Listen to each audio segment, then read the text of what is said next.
ನಾನು ಈ ಕಾಡಿಗೆ ಬಂದಾಗ ಎಲ್ಲರಿಗೂ ಒಂದು ವಿಚಿತ್ರ ಅನುಭವ ಆಗಿತ್ತು. ಯಾರಿವನು, ಯಾಕೆ ಇಲ್ಲಿಗೆ ಬಂದಿದ್ದಾನೆ, ಯಾರಿಗೂ ಉತ್ತರ ಗೊತ್ತಿರಲಿಲ್ಲ. ನಿಜ ಹೇಳಬೇಕಂದ್ರೆ ನನಗೂ ಈ ಕಾಡು ತುಂಬ ಹೊಸದು. ನಾನು ಇಲ್ಲಿ ಎಷ್ಟು ಕಾಲ ಉಳಿಯುತ್ತೇನೆ ಎಂಬುದು ನನಗೂ ಗೊತ್ತಿರಲಿಲ್ಲ. ಈ ಕಾಡಿನಲ್ಲಿ ಈಗಾಗಲೇ ಅನುಭವಿಗಳಿದ್ದರು, ಬಲಿಷ್ಠರಿದ್ದರು, ತಮ್ಮದೇ ಆದ ಸಾಮ್ರಾಜ್ಯವನ್ನು ಹೊಂದಿದ್ದ ರಾಜರೂ ಇದ್ದರು. ಮತ್ತು ನಾನು ಅವರಂತೆ ಇರಲಿಲ್ಲ. ನನ್ನ ಚರ್ಮದ ಬಣ್ಣವೇ ನನ್ನನ್ನು ವಿಭಿನ್ನವಾಗಿಸಿತ್ತು. ಕೆಲವರು ನನ್ನನ್ನು ನೋಡಿ ಆಶ್ಚರ್ಯಪಟ್ಟರು, ಇನ್ನೂ ಕೆಲವರು ನನ್ನನ್ನು ಒಂದು ನೆರಳಿನಂತೆ ನೋಡಿದರು. ಆದರೆ ಒಂದು ವಿಷಯ ಮಾತ್ರ ನನಗೆ ಖಚಿತವಾಗಿ ಗೊತ್ತಿತ್ತು. ನಾನು ಇಲ್ಲಿ ಕೇವಲ ಬದುಕಲು ಬಂದಿರಲಿಲ್ಲ, ನನ್ನದೇ ಆದ ಒಂದು ಸ್ಥಾನಕ್ಕಾಗಿ ಬಂದಿದ್ದೆ, ನನ್ನದೇ ಆದ ಒಂದು ಸಾಮ್ರಾಜ್ಯಕ್ಕಾಗಿ ಮತ್ತು ಅವಳಿಗಾಗಿ ಕೂಡ. ಸಾಯ, ಇದು ನೀವು ಪ್ರೀತಿಯಿಂದ ನನಗೆ ಕೊಟ್ಟ ಹೆಸರು.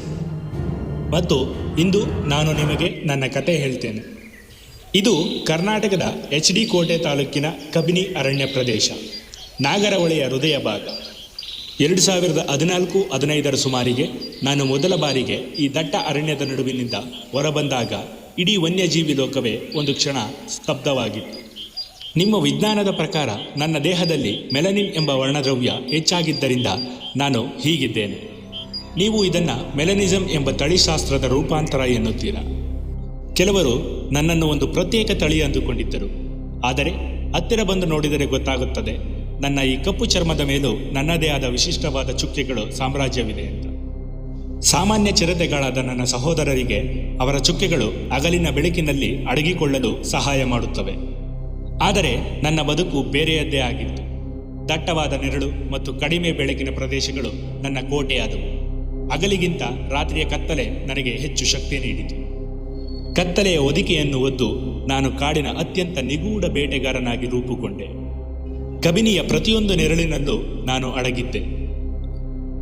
ನಮ್ಮ ಚಿರತೆಗಳ ಜಗತ್ತಿನಲ್ಲಿ ಒಂಟಿತನವೇ ಜೀವನ. ನಾವು ಯಾರನ್ನೂ ಹತ್ತಿರ ಸೇರಿಸುವುದಿಲ್ಲ, ಯಾರ ಜೊತೆಯೂ ಹೆಜ್ಜೆ ಹಾಕುವುದಿಲ್ಲ. ಆದರೆ ನನ್ನ ಜೀವನದ ಆ ನಿಯಮವನ್ನು ಅವಳು ಬದಲಾಯಿಸಿದಳು. ಅವಳೇ ಕ್ಲಿಯೋಪಾತ್ರ. ವರ್ಷಗಳು ಕಳೆದರೂ ಕಬಿನಿಯ ಮಣ್ಣಿನಲ್ಲಿ ನನ್ನ ಹೆಜ್ಜೆಯ ಪಕ್ಕದಲ್ಲೇ ಅವಳ ಹೆಜ್ಜೆಗಳು ಮೂಡುತ್ತಿದ್ದವು.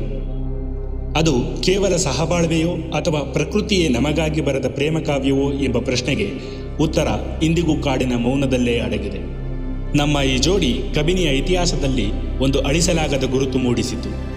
ನಾವು ಒಟ್ಟಿಗೆ ನಡೆದ ಹಾದಿಯಲ್ಲೆಲ್ಲ ನೀವು ನಿಮ್ಮ ದೊಡ್ಡ ದೊಡ್ಡ ಕ್ಯಾಮೆರಾಗಳನ್ನು ಹಿಡಿದು ಕಾಯ್ತಾ ಇದ್ರಿ. ಕಾಲ ಉರುಳಿದಂತೆ ಕಾಡಿನ ಕಥೆಗಳು ಬದಲಾಗುತ್ತವೆ. ಒಂದು ಕಾಲದಲ್ಲಿ ಕಬಿನಿಯ ದಾರಿಗಳಲ್ಲಿ ರಾಜನಂತೆ ನಿರ್ಭಯವಾಗಿ ಸಂಚರಿಸುತ್ತಿದ್ದ ನಾನು ಇತ್ತೀಚಿನ ವರ್ಷಗಳಲ್ಲಿ ನಿಮ್ಮ ಕಣ್ಣಿಗೆ ಬೀಳುವುದು ಅಪರೂಪವಾಗಿದೆ. ಕೆಲವರು ನಾನು ನನ್ನ ಸಾಮ್ರಾಜ್ಯದ ಆಳಕ್ಕೆ ಸರಿದಿದ್ದೇನೆ ಎನ್ನುತ್ತಾರೆ. ಇನ್ನೂ ಕೆಲವರು ಪ್ರಕೃತಿಯ ಶಾಶ್ವತ ನಿಯಮದಂತೆ ನನ್ನ ಅಧ್ಯಾಯ ಮುಗಿದಿರಬಹುದು ಎಂದು ನಂಬಿದ್ದಾರೆ. ಆದರೆ ಪ್ರಕೃತಿ ತನ್ನ ಎಲ್ಲ ರಹಸ್ಯಗಳನ್ನು ಒಂದೇ ಬಾರಿಗೆ ಬಿಚ್ಚಿಡುವುದಿಲ್ಲ. ಇತ್ತೀಚೆಗೆ ಇದೇ ನಾಗರಹೊಳೆ ಕಾಡಿನಲ್ಲಿ ನನ್ನದೇ ಸಾಮ್ರಾಜ್ಯದಲ್ಲಿ ನನ್ನನ್ನೇ ಹೋಲುವಂತಹ ಕಪ್ಪು ಬಣ್ಣದ ಪುಟ್ಟ ಚಿರತೆ ಮರಿಗಳು ಕಾಣಿಸಿಕೊಂಡಿವೆಯಂತೆ. ನನ್ನ ಈ ಕಪ್ಪು ಬಣ್ಣದ ವಂಶವಾಹಿ ಮುಂದಿನ ಪೀಳಿಗೆಗೆ ದಾಟಬೇಕಾದರೆ ಸೂಕ್ತ ವಂಶವಾಹಿ ಸಂಯೋಜನೆ ಇರಲೇಬೇಕು. ಆ ಮರಿಗಳು ನನ್ನದೇ ರಕ್ತವೇ ಎಂಬುದು ಇನ್ನೂ ನಿಮಗಿರುವ ಕುತೂಹಲ. ಆದರೆ ಒಂದು ವಿಚಾರ ಮಾತ್ರ ಸ್ಪಷ್ಟ.